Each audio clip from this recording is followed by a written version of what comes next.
Today we have Joshua Davis, who will be talking to us about his papers released this year on two methodologies for brain signal analysis derived from Freeman Neurodynamics.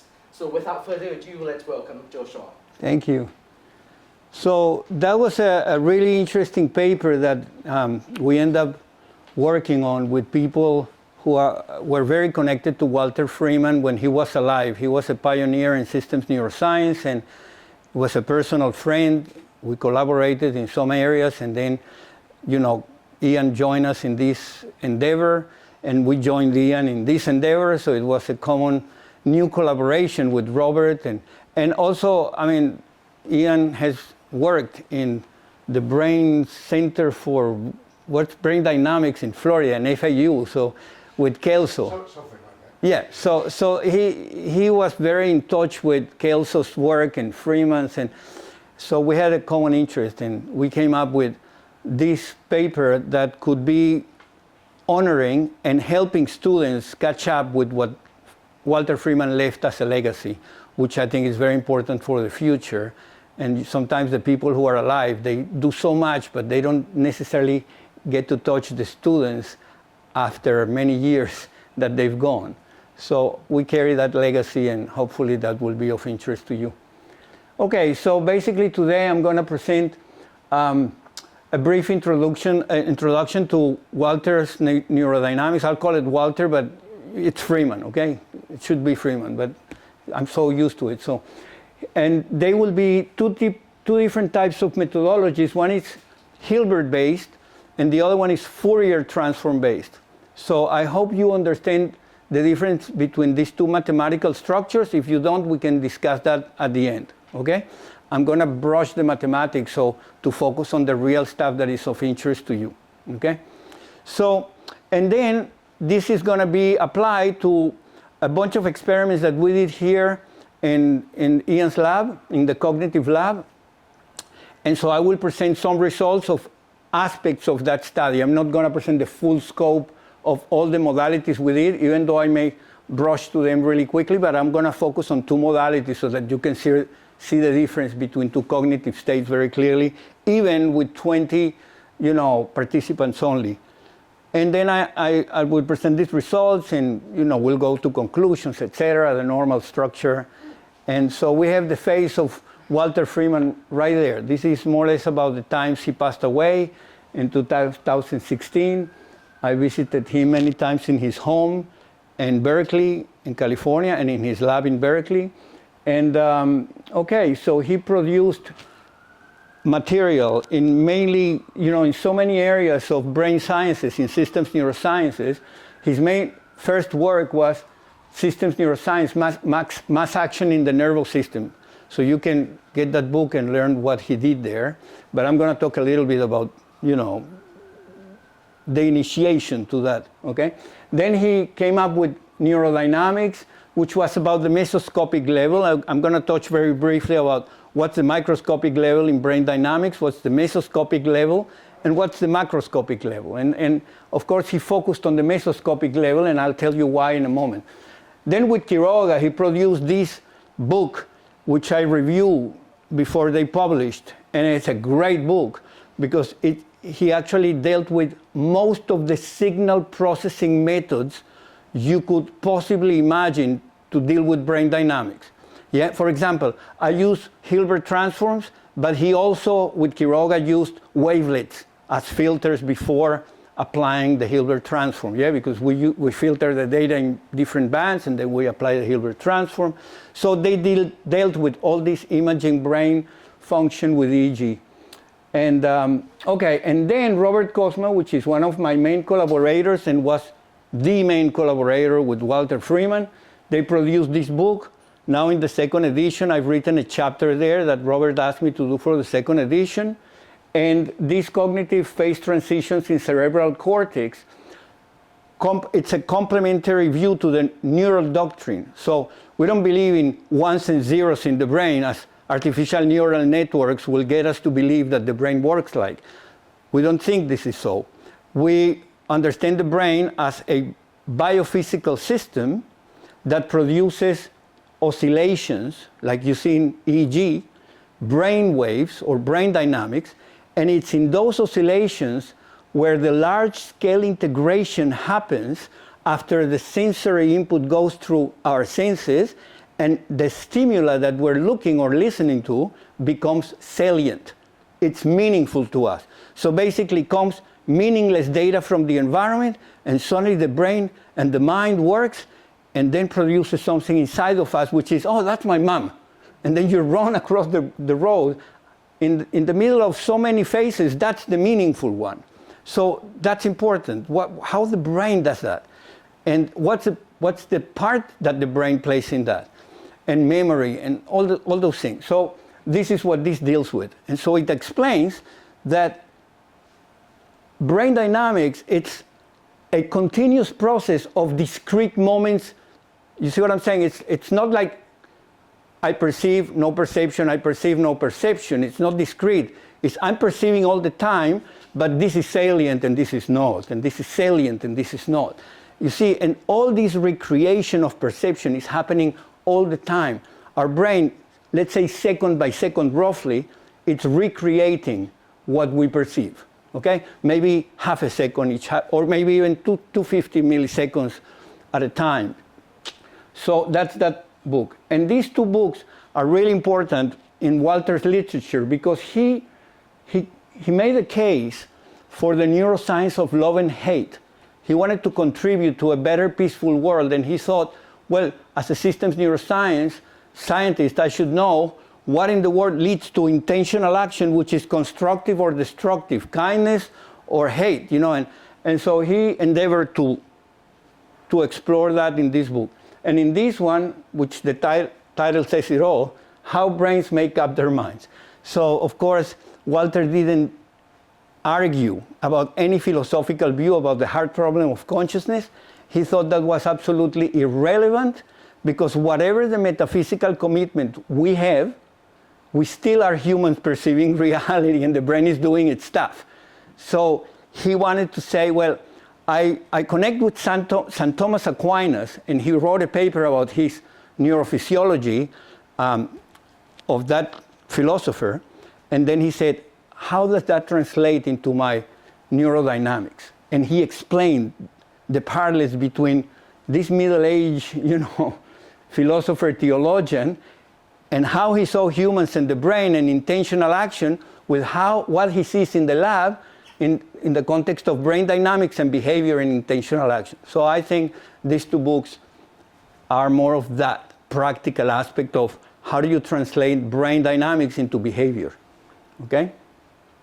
All right, so one of the important concepts that Walter introduced to us in the book of mesoscopic neurodynamics, you remember the yellowish book, greeny there, it was the concept of neuropil.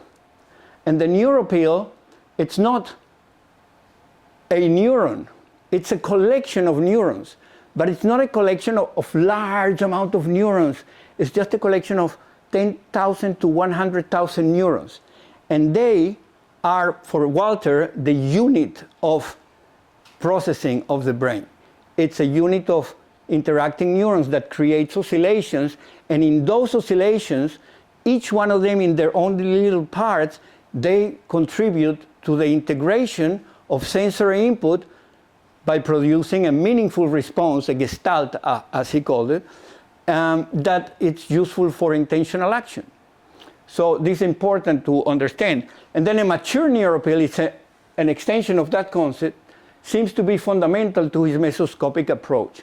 And of course, I'll let you research what a mature neuropil means, because there is a difference between a bunch of neurons, 10,000 to 100,000, doing something which is they're already geared to do after much Hebbian learning or whatever type of learning, and a raw neuropil, which is just a collection of neurons that are not wired together and firing together, yeah? So there is formal definitions for all that in his literature. Now, Walter pioneered neurodynamics for sure, and okay, so how do I put this very simply? Hard, okay, so he saw that the brain was not just a collection of brain functions and systems, that's there, yeah? But he thought that the brain worked as a whole also. And together with Carl Pribram and others, he understood that some areas of the brain might get damaged, but other areas may take on the function that these brain areas, that are damaged. So that meant that the brain it's not necessarily fully functionalized to the point that if you damage a function, the brain cannot actually, or reorganize itself to deal with things. Now, there are permanent damages that we cannot deny, of course, as you all know. But the point was that the brain works as a whole to collect all this sensory input to produce perceptions that are meaningful to us, each of us individually, so that they can help us deal with the environment in a way that is good for us, in a way that is optimal, or that it's benevolent, or whatever, pleasant and not painful, whatever it's meaningful to us. And meaningful, it's relative to each person. The networks of meaning that our brains produce are different in each of us.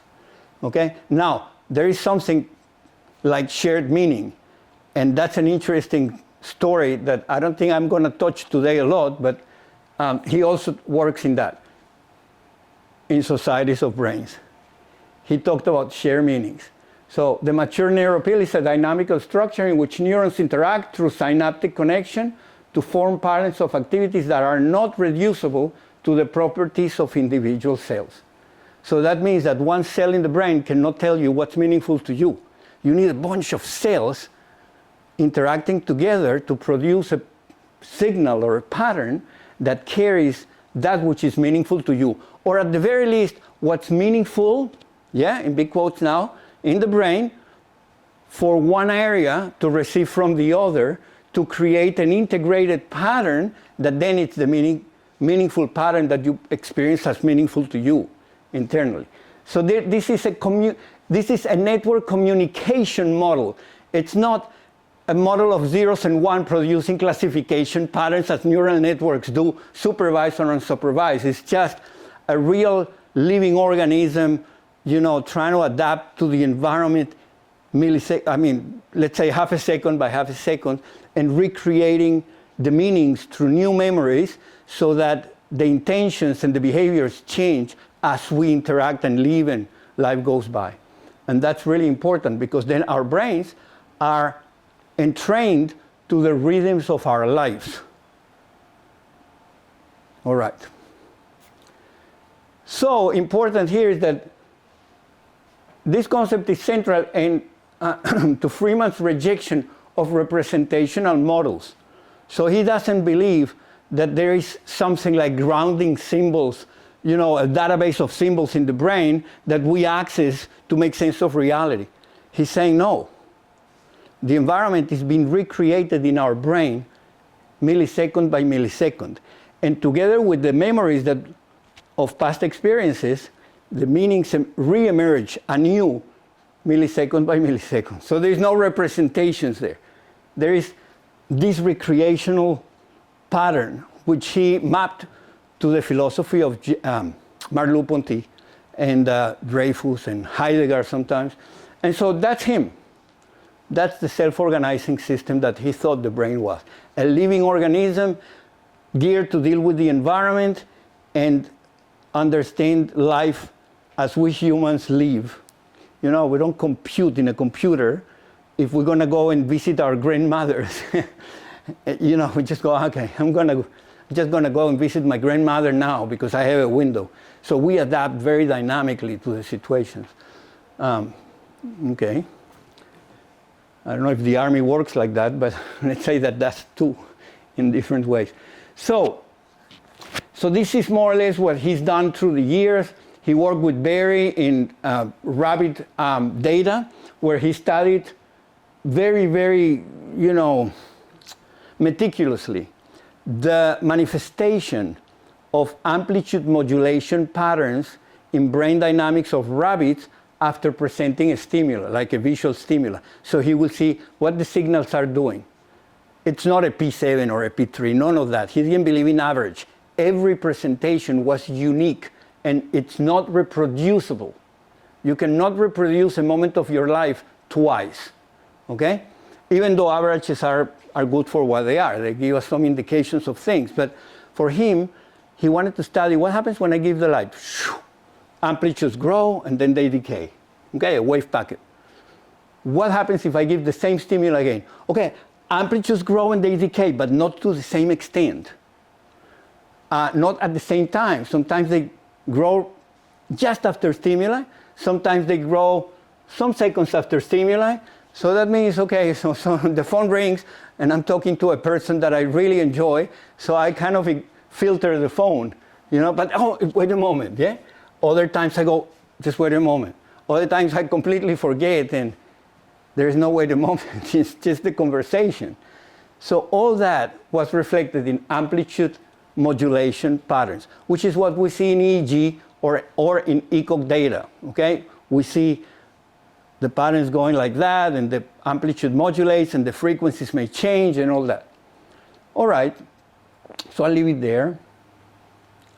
So as I said, he and Quiroga focused on ECOG signals and EEG signals, and all the types of analysis that could be done on animal data. And I have analyzed the rabbit data of Walter's laboratories. I have papers with Robert and Walter published on that. And what we see, it's amazing. I hope we have time for me to show you some brain movies, spatial temporal dynamics of what happens in different electrodes when you present a stimuli. So those areas actually work as a whole. It's like you see tornado patterns or you see pulses. If I do it for the whole brain, for humans, you see that information moves from the frontal cortex to, it's like thalamocortical reverberations. You can actually start to see them in those movies, or at least something that looks like that. All right, so we can conclude in here for Freeman with his collaboration with Giuseppe Vitiello, a person that I know very well in Carry 2, and we've collaborated with him, not in publications, but in many, many presentations and dialogues. We visited him in Italy. He happened to be the only person on this planet that I am aware of that opened the mind of Walter Freeman to consider that we could have quantum mechanical or quantum field theories of brain dynamics.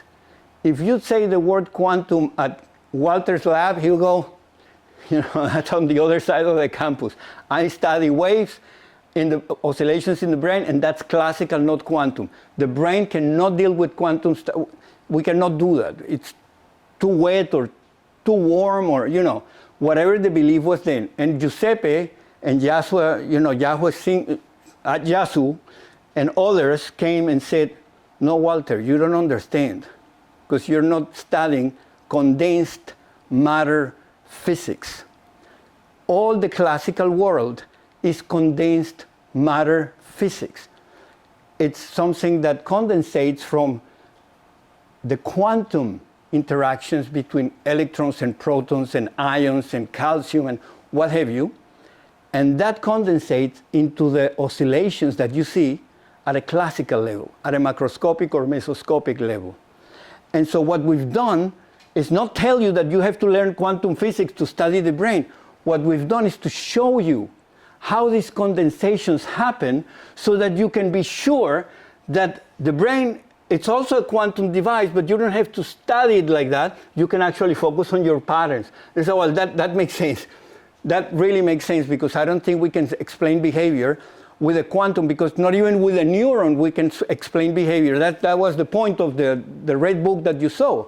We don't explain it neuron by neuron. We explain as collectives. So if one neuron dies, the brain, you're still going to get the meanings in place that you usually get. If another neuron dies, well, nothing's going to happen. Well, imagine an electron, a proton, or a photon that just happens to disappear from your brain, with annihilation or creation operators that we study in quantum mechanics. It's absolutely irrelevant to brain dynamics, but it's not.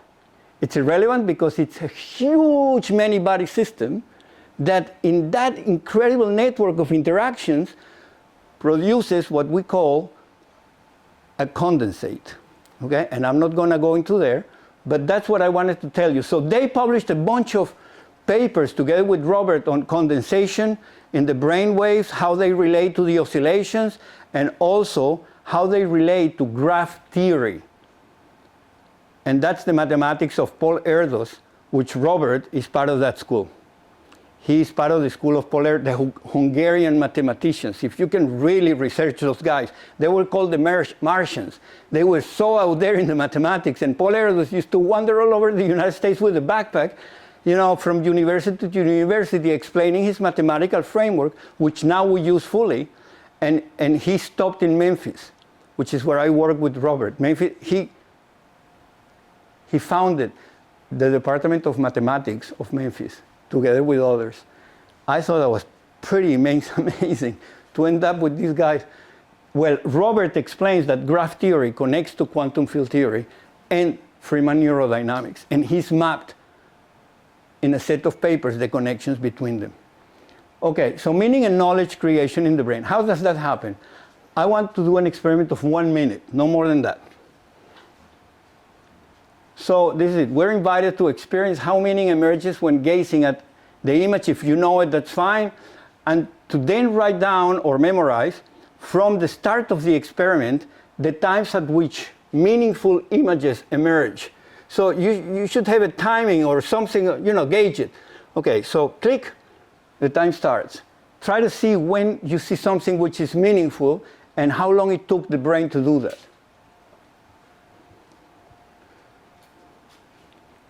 If you know the image, of course, you know, it's going to be biased, but take another image if you know this one when you're by yourselves. Important is that you have the experience of how long it took you to find it. Because that's what your brain took, almost, minus some milliseconds to express it in words. Yeah? That's what it took for your brain to work out, come up with, this is this or this is that.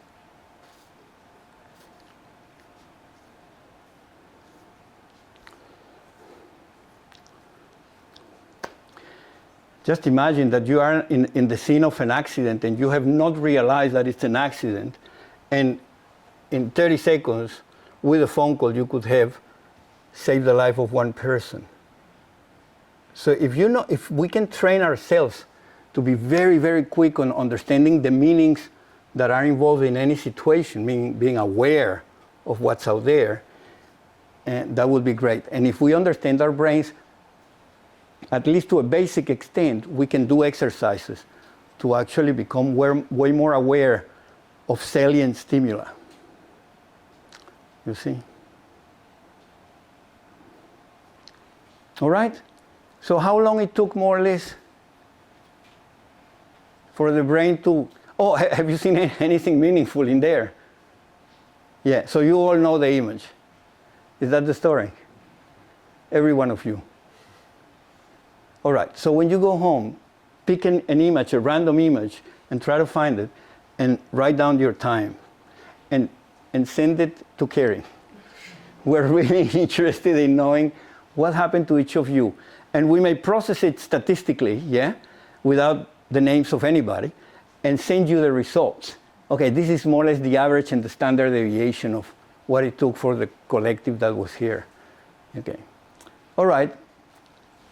And the problem is if you choose different images, that's going to be so not meaningful, because there are different complexities in different images, yeah? And what's complex to you might be simple to her, and what's complex to her might be very, very complex to him too, but not to him. You see, so that variability is there, but at least we'll have a rough estimate. Keep going. Oh, all right. So what else Walter told us? Something really important to just put it in your mind and research it. Because if this is true, it's a very crucial thing for us to understand. If this is not true, it's a very crucial thing for us to understand. And that's what science is all about. We need to falsify all that stuff. Yeah? But after so many years of experience with Walter and neuroscience, I think this is pretty much a good hypothesis. Okay? Let's call it a good hypothesis.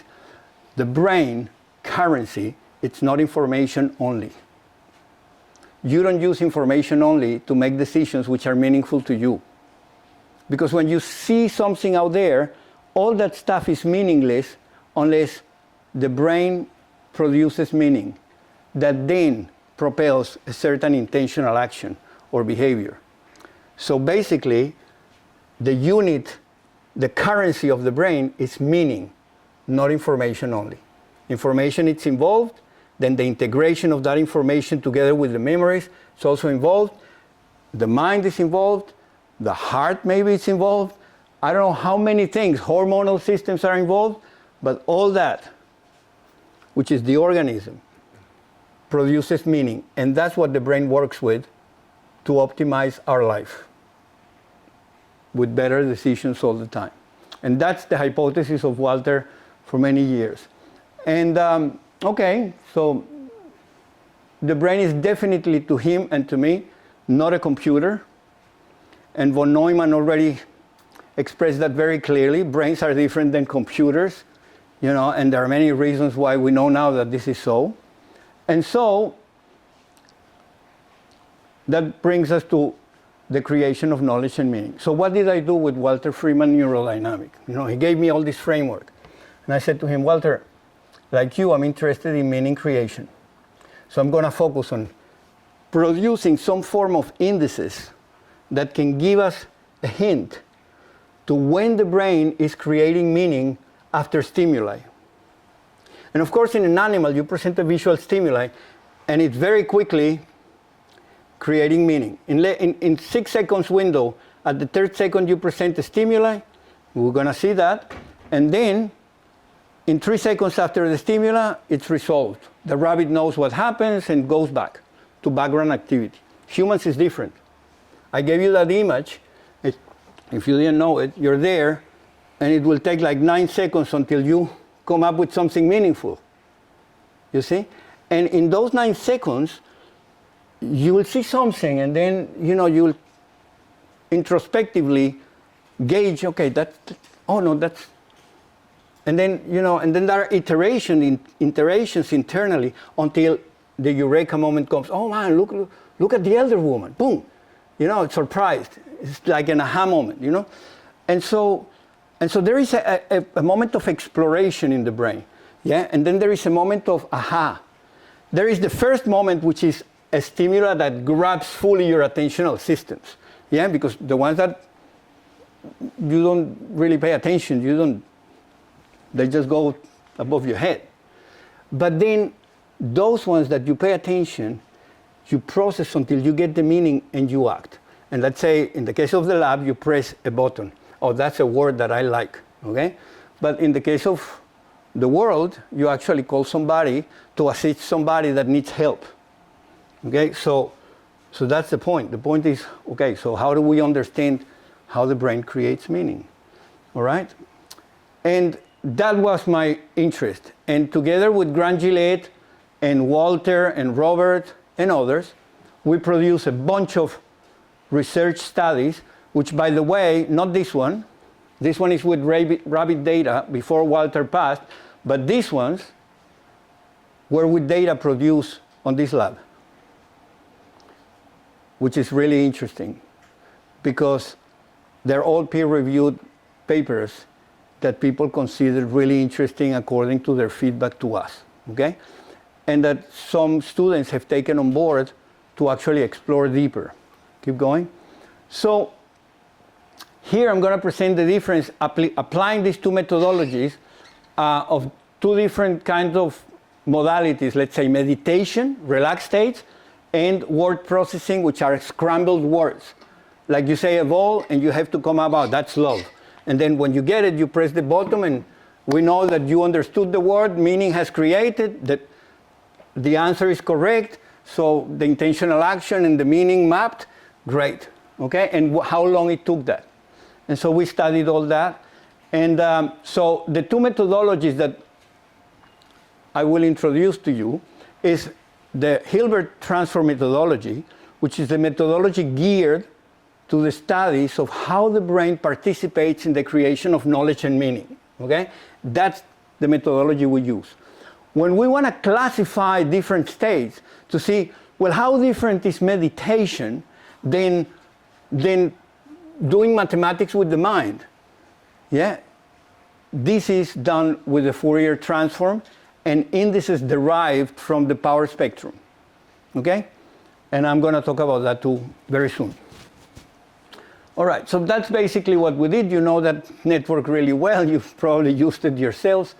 These are 128 electrodes. The different 6 modalities we measured were meditation, watching a video, listening to pleasant, big quotation marks, yeah, pleasant statements produced by a pleasant voice again, because sometimes people don't like the voice even if it's pleasant to others, but you know, but that was the idea. And we gave them a certain task to solve mentally. For example, 7 times 7 equals 49. We instructed them, doesn't end there, add the 2 digits, 13. There are 2 digits, add them again until you come up with 1 digit, okay, mentally. And then press in the keyboard the answer that you came up with. So we know that they've been producing intermediate meanings to get there. So we have the time. So we want to know, well, is that takes longer time than the image that we just saw? Or which activities are more energy time consuming? Because that should be reflected in brain dynamics. Because at the end of the day, when we see the power spectrum, we're also watching, or the amplitude modulations, how much energy the brain is consuming. Because power equals energy, yeah? More power, more energy, less power, less energy. That's, you know, physically, that's how it is. Okay, so, no, that's good, that's good. They saw all the pictures. So that's the networking that we put here, a diagram of that. We turn that into a matrix, yeah? And every matrix corresponds to 1 electrode, which in turn corresponds to 1 area of the brain, okay? According to this classification.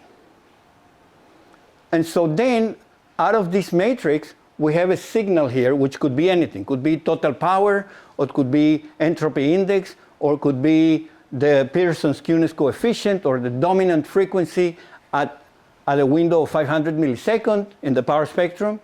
And then we plot that in these graphs, electrode by electrode. So that tells us this part of the brain, it's at this point in time in high beta. But this part of the brain is actually between theta and alpha. But this part of the brain is actually, so we start to gauge qualitatively what are the dominant bands and how they manifest in different parts of the brain. So you can do this analysis for the whole brain. What's the dominant band of the whole brain at one stage? You can say alpha, but then you go, okay, but if we detail that by brain areas, you say, well, actually in meditation, it's the prefrontal cortex and the occipital, because with closed eyes, you know, you get alpha on the back of your, you know, on the occipital, but in meditation, you get something additional to this if you meditate with eyes closed. You get the prefrontal cortex also in alpha. So then you can see that in those images, okay? You can have the average image, or you can plot half a second by half a second, a new image, and that gives you a movie of what the brain's doing second by second. Okay, keep going. Okay, these are the number of stimulus that we measure in each modality, and you can see they're all between 10 and 20. And all right, and these are the bands we measured, and that's our arbitrary classification. There are other people that classified more or less similar but different. And okay, and this is basically in the 2 methodologies, what are the main things that we need to do? Well, one, as you will probably do or have done, remove all the artifacts from the signals after measurement, clean the data, remove all the electrical 50 hertz, 60 hertz signal with a maybe notch filter or whatever, and then after you filter in the band of interest, you want to study the alpha band, after filtering, you apply the Hilbert transform, and then, and this is our work, new work with Walter, you calculate a pragmatic information index that gives you an indication of when the brain starts to create knowledge and meaning, and when it ends.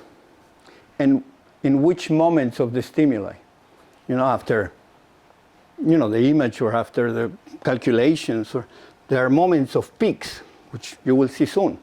Okay, keep going down. Oh, no. So for the fast Fourier transform, it's similar. You have the removal of artifacts, then you calculate the power spectrum each 500 milliseconds. Okay? And then you normalize the power spectrum. That turns it into a probability distribution, because all the values are between 0 and 1.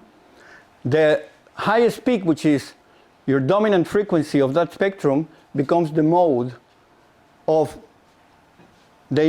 one of the indexes, the Pearson's first order skewness coefficient, which is an indication of what the system is doing based on the power spectrum, but also the entropy index. You have the power spectrum, probability distribution, you can calculate the entropy each 500 milliseconds of the system. And so you can see, well, this state, it's way less entropic in general than that state, but particularly it goes like that when stimuli happens, and then it dies in a different pattern. So you can study those type of stuff. All right, so let's keep going. Okay, that's fine. So you have a real signal, which is what you measure in EEG. Let's call it XT. It's got many frequencies in it combined. Then you apply a bandpass filter, and you extract from that, let's say, the alpha band. Then you apply the Hilbert transform. So this real signal, filtered real signal, which is a narrow band, alpha, let's say, now, after Hilbert transform, produces the same signal, but shifted, phase shifted 90 degrees or something. I don't know. See, 90 degrees, more likely. And those two signals now are part of a complex signal, a complex number. And so if you have the real part and the imaginary part, you can calculate analytic amplitude, and you can calculate analytic phase, and from the analytic phase you can calculate the instantaneous frequency. So that's telling you how amplitudes are changing dynamically, and how the phase of the system, which signals are synchronized with each other. Yeah, synchronization is phase. Yeah, and then you can calculate also the instantaneous frequency, meaning if the system is in alpha and suddenly the frequency goes outside of the bandpass filter, you know that there's a phase transition. The system now is indeterminate. You don't know where the system is, because now the instantaneous frequency, it's outside of the, let's say, alpha band. So and where it is, we don't know. Okay, so that's important to know when the system's frequencies just go somewhere that we cannot tell what the brain's doing. And the brain's like that. It may produce alpha for a while and then go somewhere and then produce other kind of frequencies. So we want to know what happens there. And then from here we compute analytic phase, analytic amplitude. From this analytic phase we derive instantaneous frequency. It's just basically the derivative of that divided by 2 pi or something like that. Yeah, that's what it is. And then the relationship between frequency and amplitude is this one. That's more or less the shape, the profile of the relationship. Higher amplitude, lower frequencies. Have you noticed? Alpha, the amplitudes are that, and when you go to gamma, they just collapse to that. It's a universal in all brain dynamics. All right, keep going. Well, this is the mathematics of the Hilbert transform. So this is the real signal, the complex signal after Hilbert transform. From that, you calculate the phase, which is the angle of the system. If a complex number is going like that, yeah? So if you have it here, it's an angle there, yeah? And then this is the analytic amplitude, which is the modulus of the complex number. And that's basically the mathematics. It's nothing difficult really, but okay, so I'm not going to go there. And that's what we do. It was 90 degrees. So real signal, ST, complex signal, that's the circle that they create. That's a perfect signal, of course, a sinusoidal. And then you have from here, the modulus is the analytic amplitude, and the angle is the analytic phase. And from the analytic phase, you derive the instantaneous frequency. You've got the system characterized if you can actually axiomatically accept that for those periods of time, when you have detrended the signal, it's now stationary. Keep going.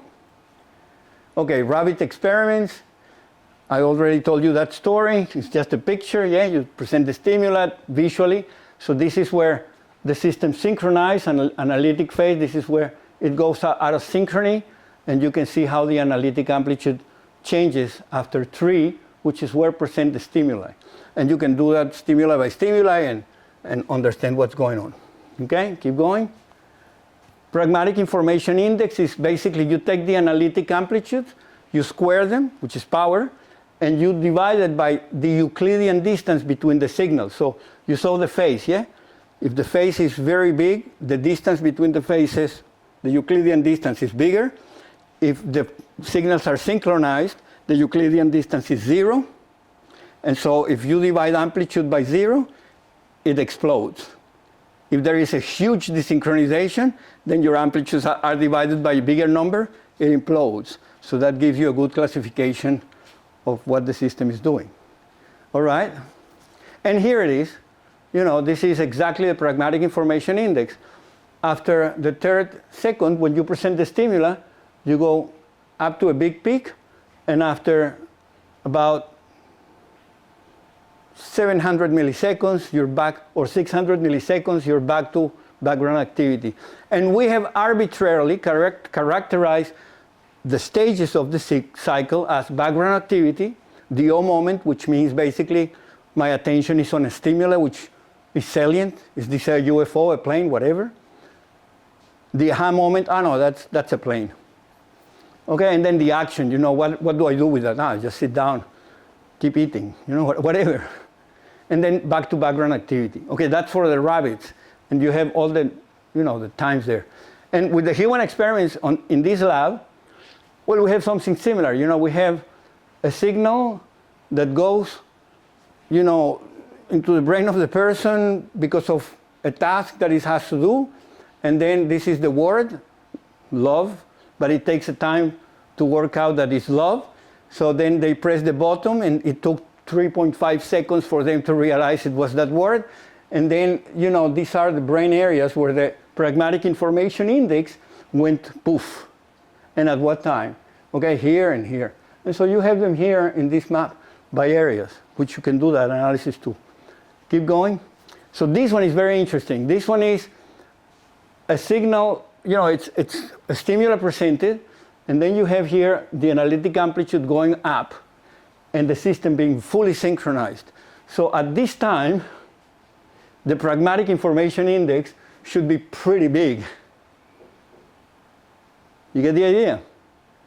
You divide the value of that amplitude between the distance between these signals, which is almost 0, you get a big peak. So at this time, the brain is doing something related to creating knowledge and meaning. Particularly, we know, because of the nature of the index, that the brain is consuming a lot of energy at that time. So energy and meaning obviously are connected, yeah? And sugar too, bananas too. All right, so I don't want you to make sense of this. I just want you to see what the movie looks like in different modalities for one patient or one person, and what happens there.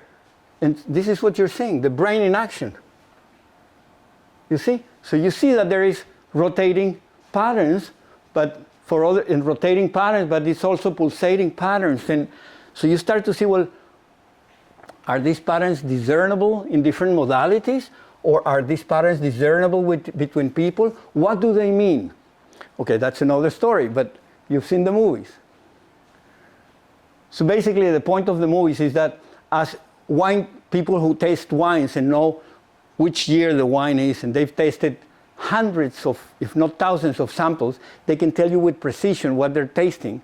Same, if you watch a lot of movies of this kind of experiments, you will become very sensitized as an encephalographer to know which modality you're looking at, more likely, with a good precision, which is subjective.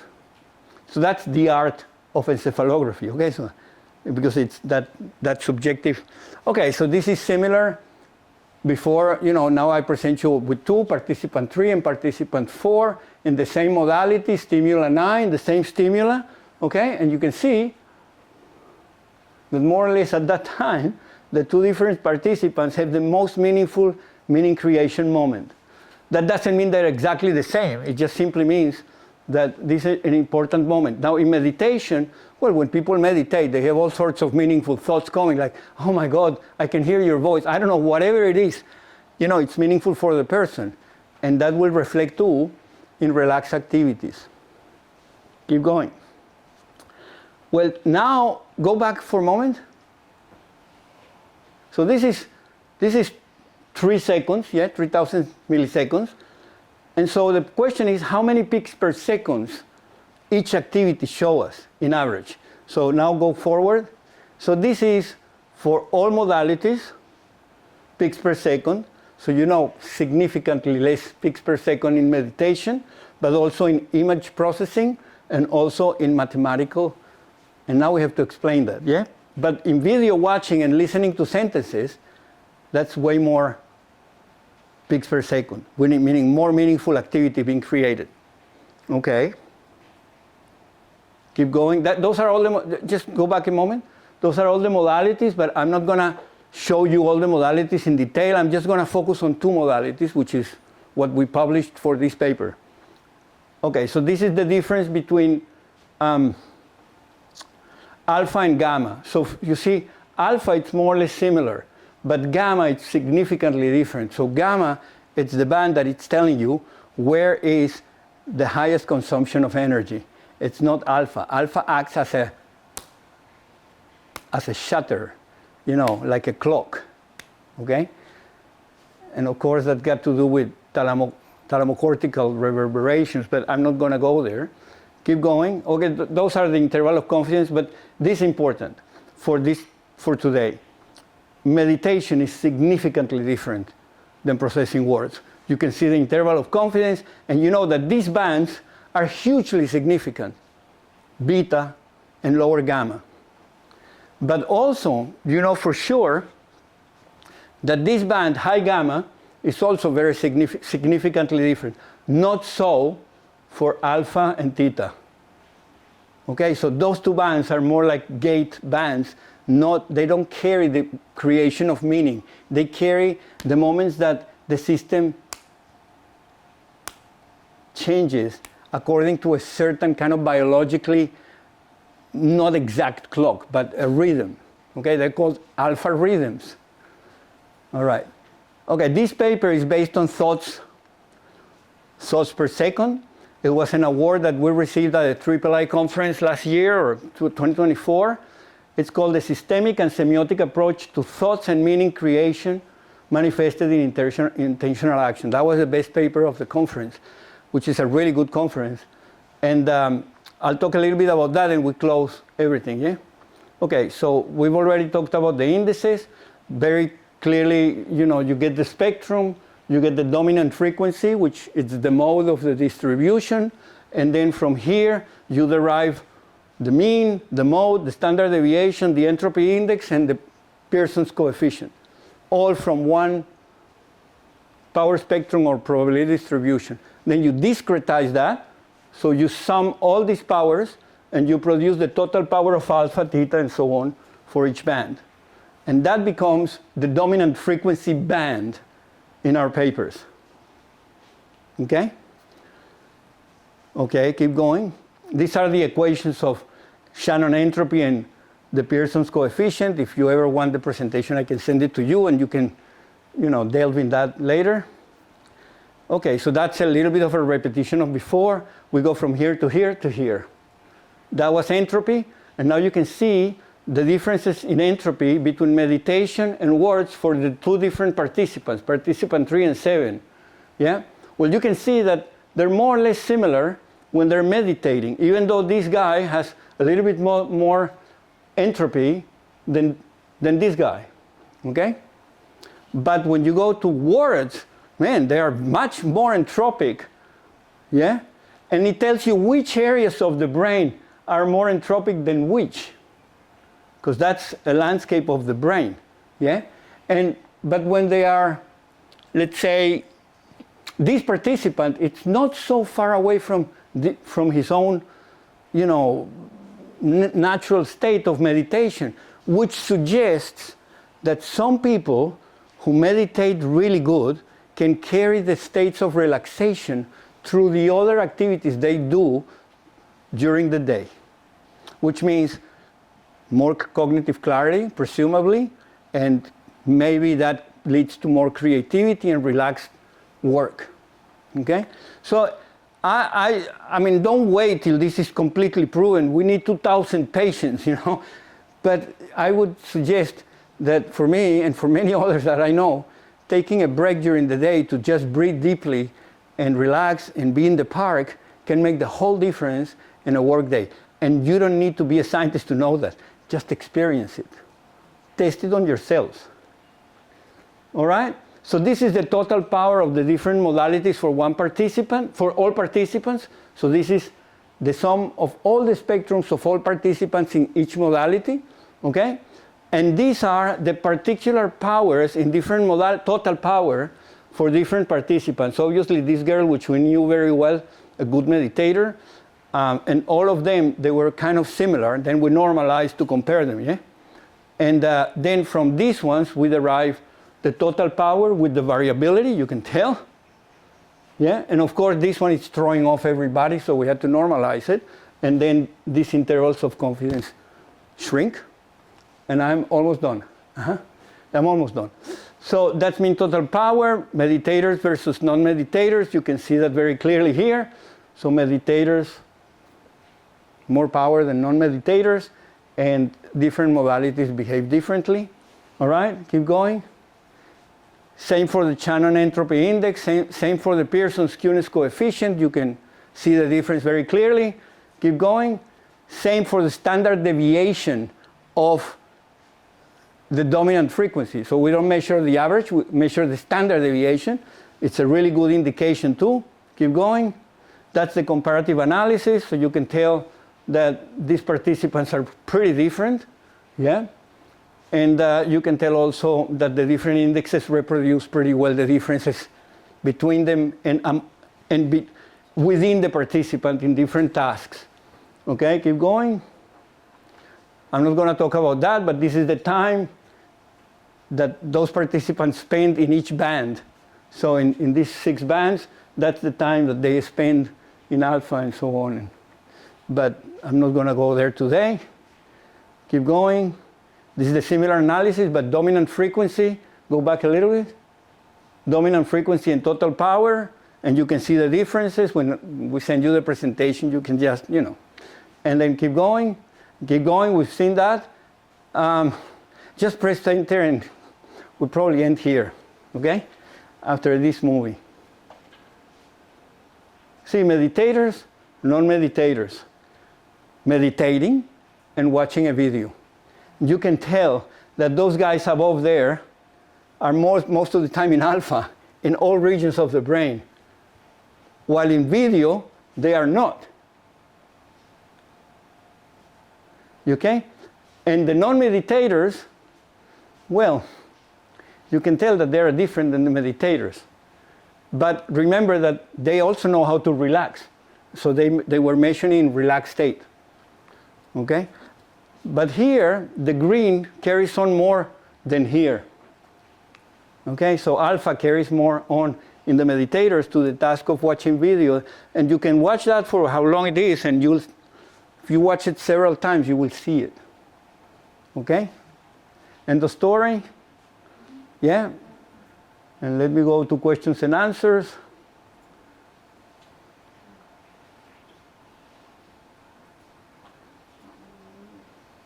Yep. All right. You can imagine what we're going to do in the future, yeah? Deepen our understanding of knowledge and meaning, deepen our understanding of intentional action, refining our thoughts and our intentions. How can we do that? What practices lead to better intentions and better actions? Health, what kind of patterns are good for health? And keep going really quickly because I know all that stuff and I can tell them, keep going, keep going. Okay, so this one very simply, semiosis is very important for the study of thought, signs, and symbols and all that. And that will integrate first person, second person, and third person perspectives. Okay, so that's cool. And that's cool. That's for another time. And that's cool. And thank you so much. Kanuitamihi. I think I made it, I don't know. I tried to make it in 40 minutes, but as you know, I'm kind of passionate, so I get carried on, especially when I talk about Walter Freeman, because I don't cut time when I'm talking about that guy, like I don't cut time when I'm talking about Ian or other people, that I really appreciate. I mean, it's normal. So, okay. Questions and answers, if I have some. A couple questions, if anyone has any, or Ian? It's a bit gauche for me to ask one. But Ian. I'm sorry. I didn't- Microphone. A microphone. This is more formal than I'm used to. So that was great. Thank you very much. And I think you did very well. And mentioned Walter enough. I think he'd be happy. I remember him as a fairly mature man. Who couldn't. I think he had a back problem or something, and he attended talks and always stood up at the back of a room, which was a bit, struck me a bit odd. But he was very interested until very late in life, I think. Some people, like John O'Keefe or the Moses or something like that, would agree with you that the measurement of local field potentials, locally or more globally, is extremely important, and it gives you an extremely important insight into perhaps they might say the substrate of a neural network, the mechanism that must take place for meaning to form. But you wouldn't, or we wouldn't, when we measure human EEG, be measuring the critical thing. And they might suggest that the critical thing, in fact, is the cell firing, the discharge of cells in the network, perhaps relative to the ongoing neurodynamics as measured by field potentials. What would you say if you were presented with that I'm a systems point of engineer, view? so I'm a systems thinker and a systems engineer, and so I would say that it's neither neurons by themselves as cells, nor fields by the same fields themselves. It's a feedback loop between the two. So there are things that the neurons will be able to tell us about brain dynamics, and there are things that fields are going to tell us about brain dynamics. And so I would say that energy consumption and meaning creation is going to be more associated with fields, and certain conditions, or disease or things like that are going to be more detected at the cell level, because that's where the degenerative diseases happen. Also, I would say that let's say we analyze the brain data of a real saint or prophet in India, okay? And we analyze the brain of a schizophrenic guy who is going about trying to, do crazy stuff in the world because God's telling him or her that he should do that, okay? But that doesn't mean that one or the other are wrong. It just means that this guy has a different set of meanings than this guy, but we really want to know who is the real prophet, because that guy needs to be heard, and who is the schizophrenic, because that guy needs, with compassion, to be treated. So the question is, how is the brain dynamics of both in the power spectrum? And I will say that you will not notice differences, apart from the normal differences that you notice between everyone else, between the two. They have a healthy power spectrum. They all function between theta and gamma, usually in these levels of beta, theta, and gamma, when they present certain conditions which are not, let's say, very critical. They're not in a very horrible state, okay? And so the point I'm making is a normal brain can produce crazy meanings, okay? And we socially judge the brain of a person by the behavior they display. So the question is, how do we use neurons and fields to tell who is functioning in a healthy way and who is functioning in a, let's say, unusual way, or I don't want to qualify it as disease or mental disorder at the moment, but whose brain patterns are seem to be out of whack. Okay?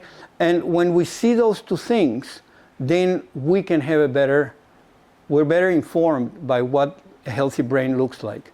And I think that's very important. And I am convinced that the meaning, it's not possible to find the meaning in the cells, because the cells are basically, it starts with, the receptors in the visual, in the auditory, but all that stuff which is meaningless has to be integrated and blended and, and produce something which is a whole pattern that carries meaning. And that large-scale integration doesn't happen at the microscopic level, at the neuron level, because the neuron cannot integrate herself with anything else. It's the system which integrates the neurons. And you can think about it as a jazz band, or you can think about it as a football team. A soccer player cannot play the World Cup, and perform the same as 10 players or a band. When they synchronize and they desynchronize and they're in the zone, as Maslow would put it, they end up playing way better than any of the parts by themselves. In fact, any of the parts cannot play against 10 people in a team. The best player of Brazil will not win the World Cup against Germany, 10 people playing. And so, that in living systems, that starts to become quite obvious. Yeah, that the network, it's more important than the particular cell when it comes to how the brain works and how it performs in a healthier manner or a more sound manner. That's my answer today. I may change tomorrow, but so far that's today, the answer to your question. Thank you. You're very welcome. All right. Thank you so much, Joshua, and Kerry, and the team for the presentation. And him. Jim. And you. Yeah. And all for coming. Sweet. So I guess that's us for today. So. Thank you. Thank you so much, everybody. And we're available. Kerry, you can always contact Kerry. And if you want the presentation, we can send it to you. The paper is available online. You just Google it and you download it. It's how do you call that? Open access. Yeah. Yeah.